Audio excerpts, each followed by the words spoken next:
ગમતી બુક કે ફિલ્મના વ્યૂ આપવાનું રહી જાય છે. ફરીથી કોશિશ શરૂ કરું છું. લાસ્ટ વીક જોઈ સિતારે ઝમીન પર, સ્પેનિશ ફિલ્મ ધ ચેમ્પિયન્સની ઇન્ડિયન એડેપ્શન છે. આમિર ખાન છે અને જે આપણે મનોદિવ્યાંગ બાળકો કહીએ છીએ એની પાસેથી અદ્ભુત અભિનય કરાવ્યો છે, કામ કરાવ્યું છે. ડિરેક્ટર છે RS પ્રસન્ના અને બહુ મહેનત કરી છે.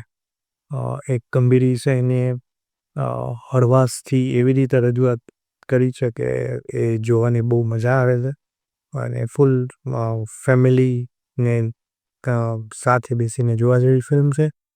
अगर तूने डाला तो हम जीत जाएंगे. Come on.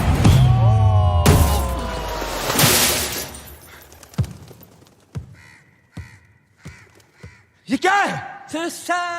સાથે સાથે એક અદ્ભુત મેસેજ પણ આપે છે. મજા આવશે. થિયેટરની મજા લો એકવાર.